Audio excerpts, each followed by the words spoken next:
Foo Fighters' Pat Smear injures himself in a bizarre gardening accident and is going to be missing some upcoming shows. The cast for the new Oasis versus Blur Battle of Britpop play in London's West End has been announced, and the Black Crowes announced the details of their 10th studio album. I'm going to break it all down on this edition of the Rock News Roundup Podcast.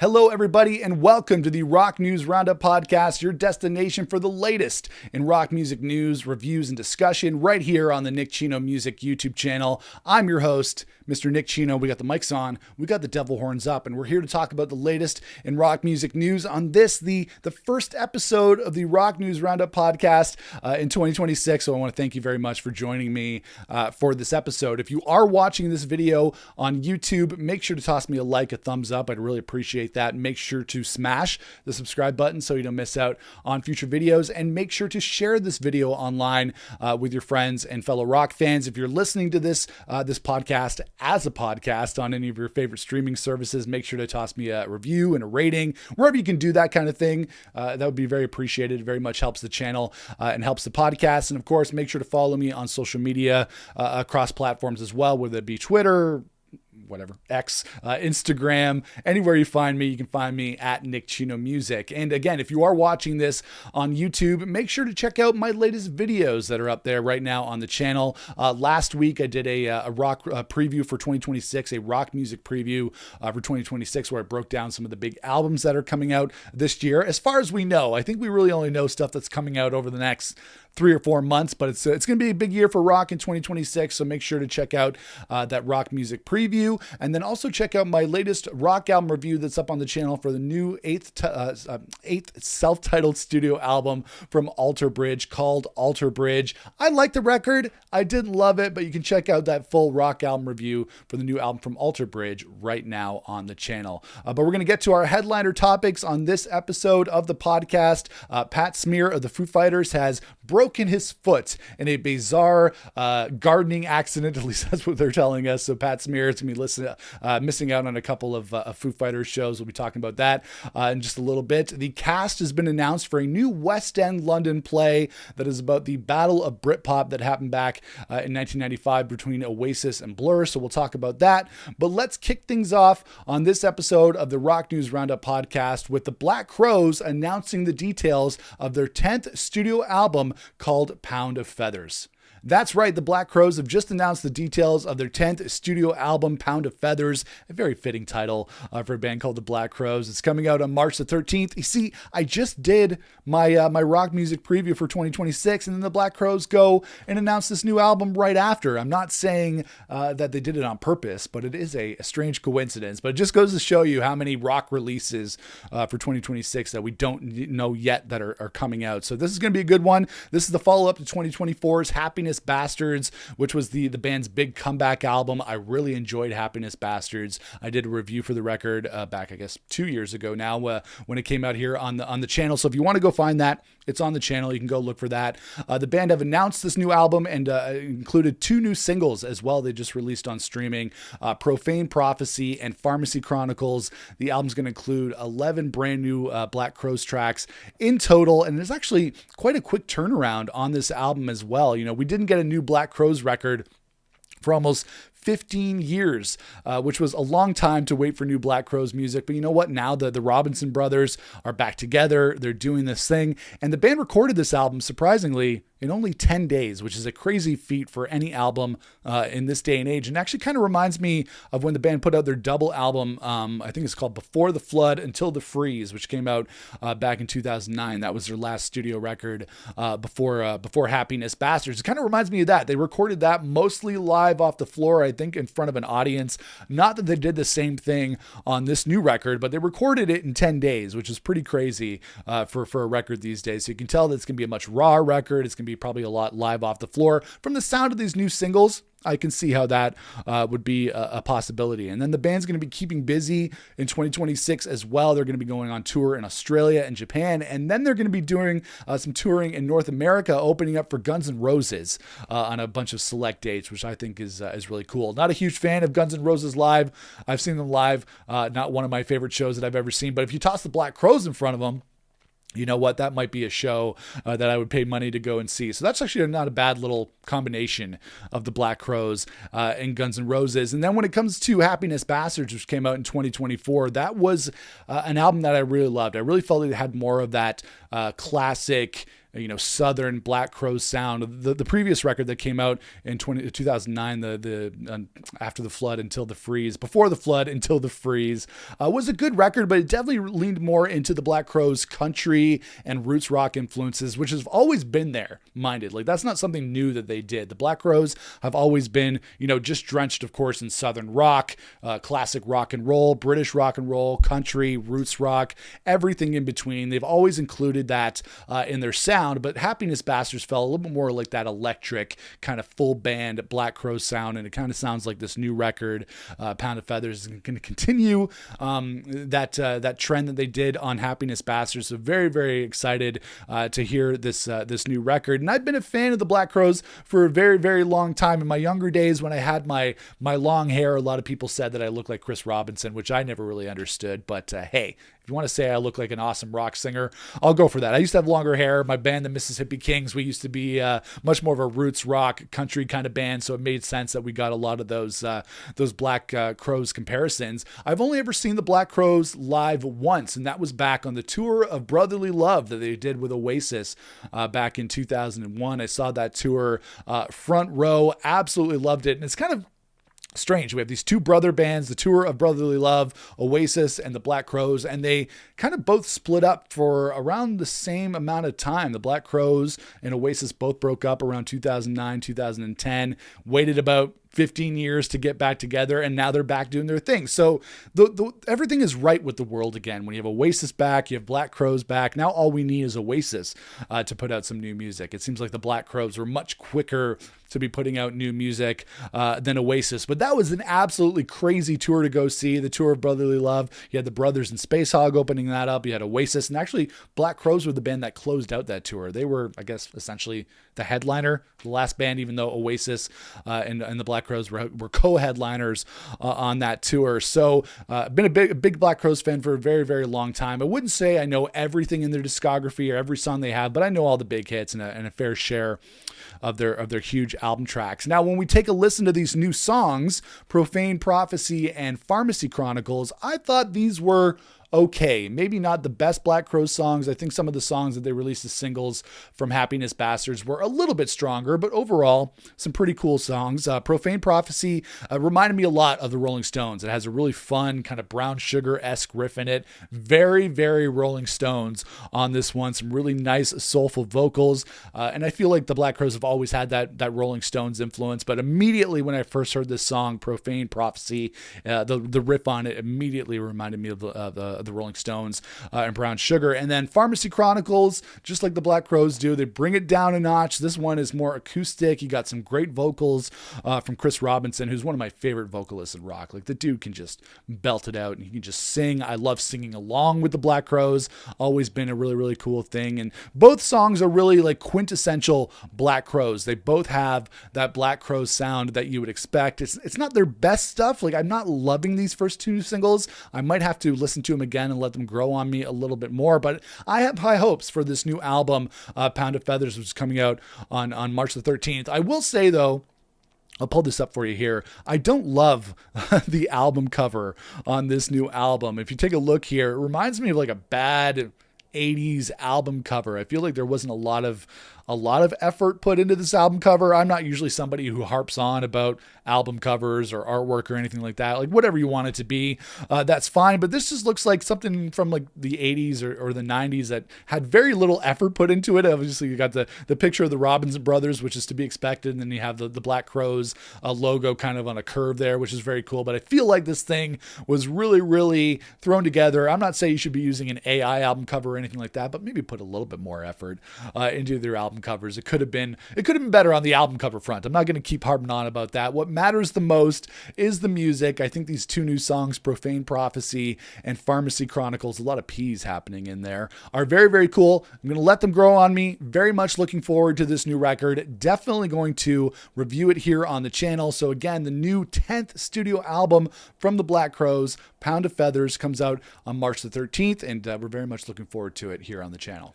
But let's get to the next headliner topic on this edition of the Rock News Roundup podcast, and that is the cast has been announced for The Battle, the new West End London play about the 1995 Oasis versus Blur chart battle, also known as the Battle of Britpop. Now, you might know this if you're an Oasis fan like me, and a lot of Oasis fans watch this channel, but you might know back in 1995, Oasis, Roll With It, their second single from Morning Glory, and Blur's Country House went head to head in a chart battle back in 1995. The press went crazy and went with it, called it the Battle of Britpop. Of course, the press went crazy on that. The bands said all sorts of silly stuff in the press at the time, and eventually Blur won the Battle of Britpop. Country House was the one that reached number one in the Brit charts when it was released, and Roll With It had to settle with number 2, even though I think, as an Oasis fan, Roll With It is the far superior song. I love Blur, but they have way better songs than Country House. And so now this new play is debuting in London's West End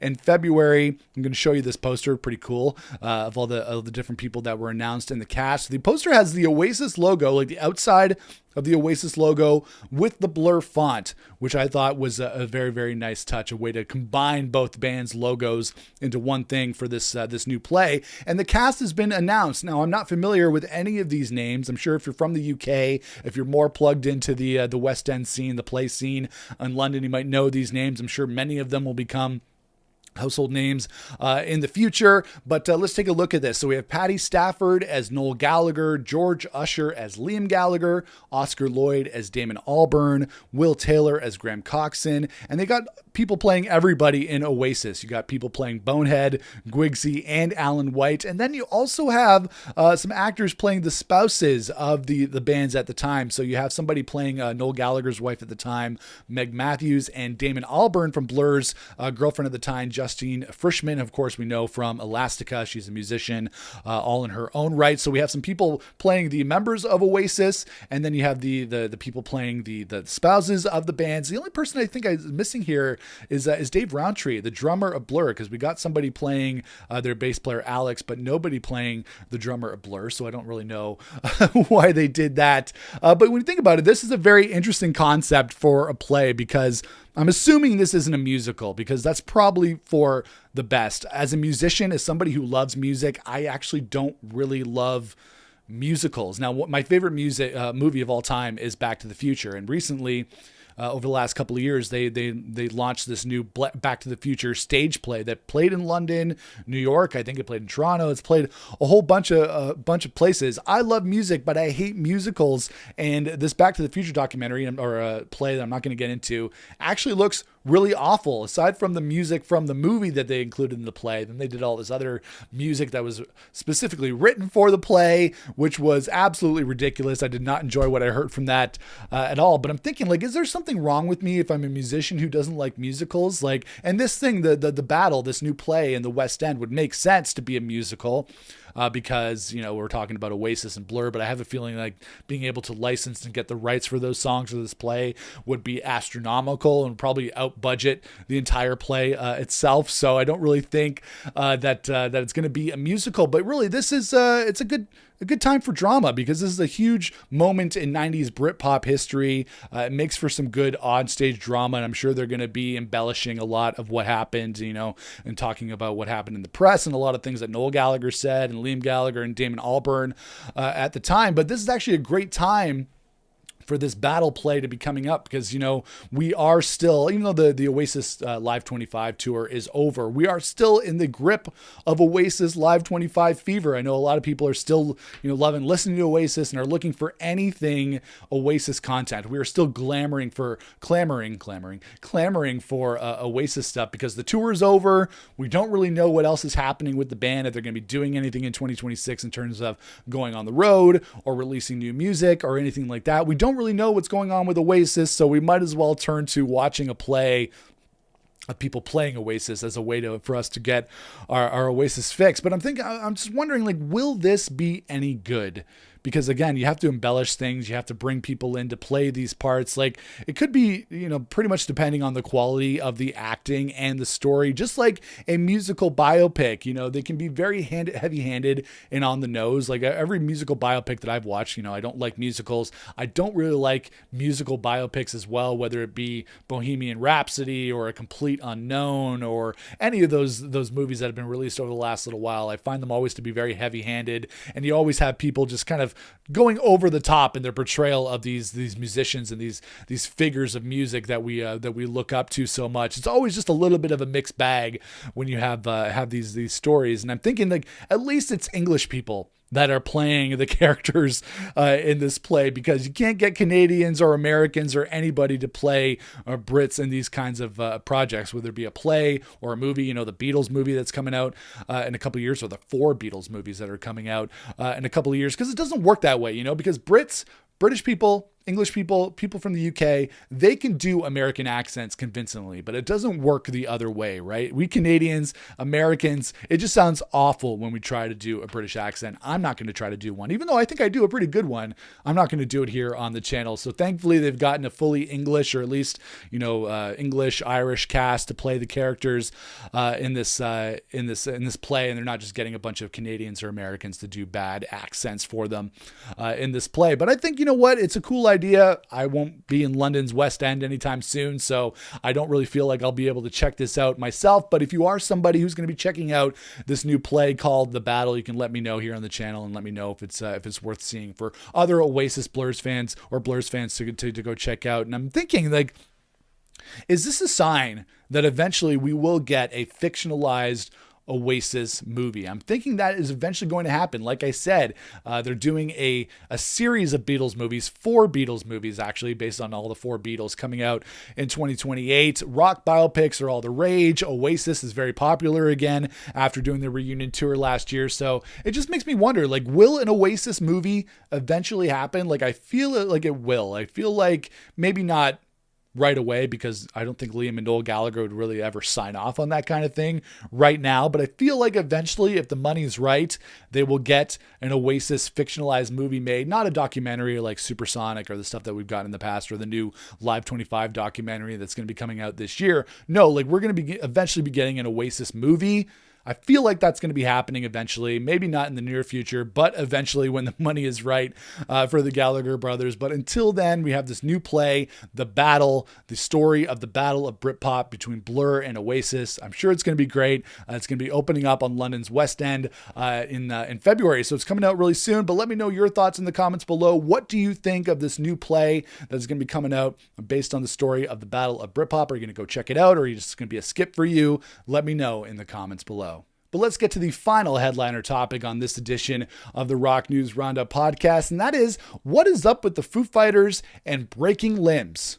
Because, you might remember back in 2015, Dave Grohl broke his leg after falling off stage. It was a very, very scary thing that happened, but he finished the tour, that 2015 Foo Fighters tour, sitting on a throne. So the guy broke his leg, but nothing could keep him from keeping performing with the Foo Fighters. I think when he broke his leg, he still finished the entire show with the paramedic holding his leg in place while he sang and played guitar while sitting in a chair. And then obviously when they went on to do the tour, he had the big throne with the guitars on the side of it and everything. Well, now it turns out that Pat Smear, the third guitarist for the Foo Fighters, is going to be missing some upcoming Foo Fighters shows after breaking his foot in a quote-unquote bizarre gardening accident. I don't know exactly what that means, whether that's the actual truth or they're just coming up with stuff just to make us feel okay about Pat missing his shows. But Pat Smear from the Foo Fighters is going to be missing some upcoming shows. Foo Fighters are gearing to get back out on the road in 2026. So he's going to be missing their benefit show coming up in LA. I believe that's coming up this month or next month.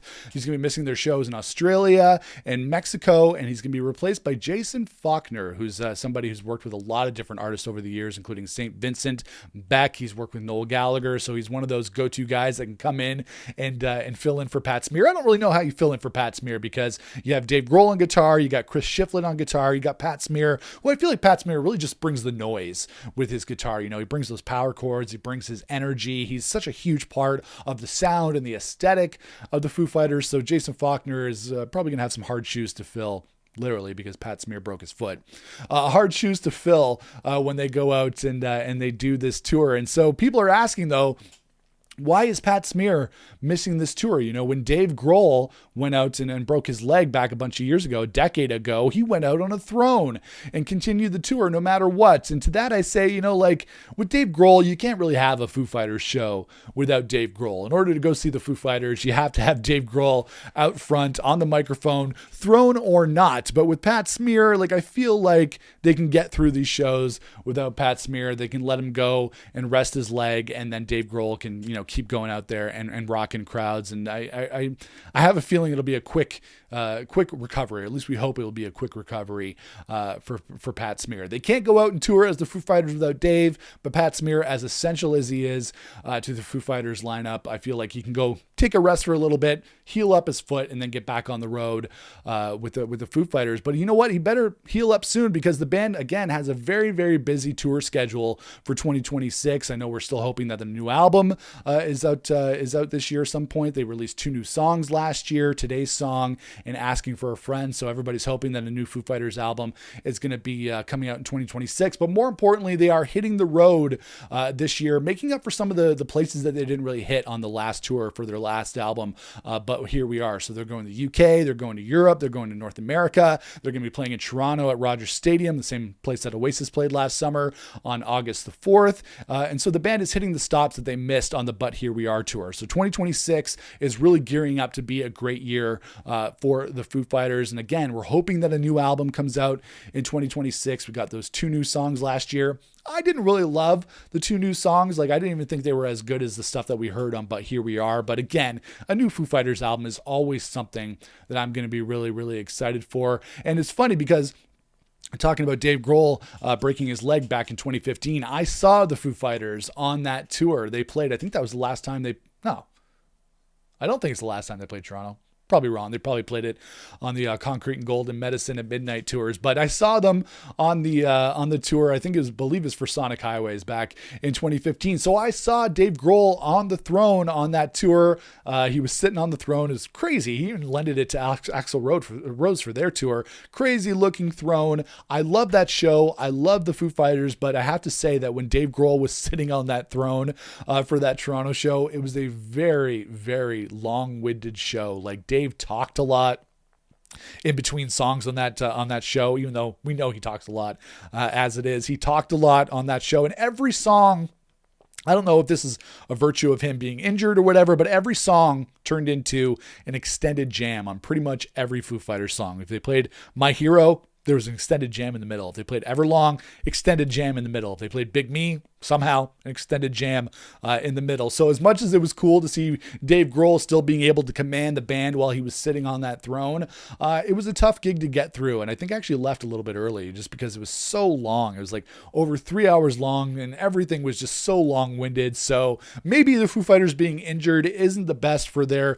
overall show, but the Foo Fighters are going to keep trucking along while Pat Smear works on healing his foot and gets back out there with the band for their 2026 tour dates, of which there are a lot, and then hopefully a brand new Foo Fighters album coming out in 2026. So we hope that Pat heals up very soon, and we look forward to seeing the Foo Fighters on the road. Let me know your thoughts. What do you think about Pat Smear breaking his foot in a bizarre gardening accident? Is that even true, or does something else much weirder happen? They're just telling us it's a bizarre gardening accident. I also love the post that they put up on their social media announcing that Pat had injured himself. But you know what? We're glad that Pat is doing okay. We hope he heals up real soon and gets back out on the road with the Foo Fighters. And we're very much looking forward to having more Foo Fighters on the road and in the studio in 2026. And those are our 3 headliner topics for this edition of the Rock News Roundup podcast. But before we wrap up this episode, I want to get to my tracks of the week. I've picked 3 tracks of the week, some rock tracks that I'm listening to right now that I wanted to recommend to you guys out there that you should definitely check out. My first track of the week comes courtesy of Wolfgang Van Halen and Mammoth and his new song called Something New. The new album, The End, came out in the latter half of 2025. It made my top 10 albums of 2025 list. list. I think it was like another number 8 or number 9 on that list. It's grown on me even more after reviewing it on the channel, which tends to happen quite a bit, even for bands that I like Mammoth. I've enjoyed Wolfgang's first 2 records, enjoyed this record. I didn't love it, upon first listen, but when I listen to it after I review it here on the channel, when I listen to it more, it definitely grows on me. And this song, Something New, is one of the songs that really grew on me on this record. Really love this song. Mammoth are a great band, again, going on tour in 2026. I love the lyrics of the chorus of the song. I believe it's like, I don't want to be here, but I don't want to go home, but I don't want to be here again. I really like the lyrics in this song. Really cool track. Wolfgang Van Halen, really just such an amazing artist. He plays all the instruments himself on the records. He does all the vocals himself. This is a really great sing-along chorus on this song. So Something New by Mammoth is my first track of the week. And then we have my second track of the week, courtesy of Newfound Glory and Laugh It Off. Now, when I was doing my 2026 rock music preview, went and listened to a lot of the music that's coming out in 2026. I'm a big Newfound Glory fan, and I really love this new song called Laugh It Off, their new record coming up in February. I thought this was a great track. They've released 2 other tracks from the record as well, but this was definitely my favorites. And I know Newfound Glory isn't necessarily a band that a lot of people would recommend unless you're a pop punk fan, but they're very known for their early 2000s pop punk era. That is the ultimate era of the band of Newfound Glory. I love Resurrection from 2014. They made a lot of good music after their 2000s heyday. So Resurrection in 2014 was a great record. Lots of heavy riffs on that. Makes Me Sick from 2017 was a great record. They continued to make a bunch of great music over the last few years. So even though Newfound Glory are very much known for their early 2000s output, their early pop punk era, they continue to be a great band. And this new album, Listen Up, is going to be really cool. So I highly recommend you check out one of their new tracks, Laugh It Off. Great pop punk, really catchy. So I definitely recommend checking that out. And then for my final track of the week, we are going to go back in time.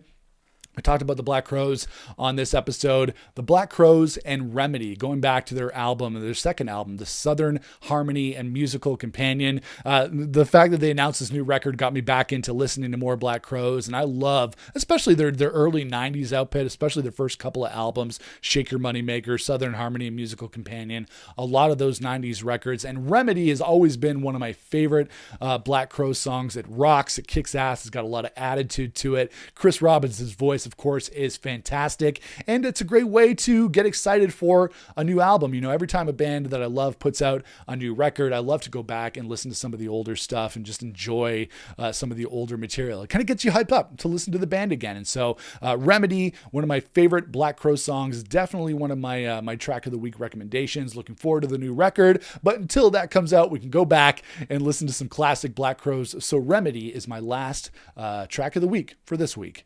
But that's going to do it for this episode of the Rock News Roundup Podcast. Thanks very much for watching and listening wherever you checked out this episode of the podcast. Make sure to leave a comment if you're watching this on YouTube. Make sure to leave me a comment and let me know your thoughts on some of the topics that we talked about, the headliners on this edition of the Rock News Roundup Podcast. Again, if you are watching this on YouTube, make sure to share, subscribe, do all that fun stuff that you do on YouTube. If you're listening to this on the audio version, thank you very much for listening, and make sure to rate and review the podcast wherever you're listening to it. And we'll see you guys again for another episode of the Rock News Roundup Podcast very soon. But until then, rock on, everybody.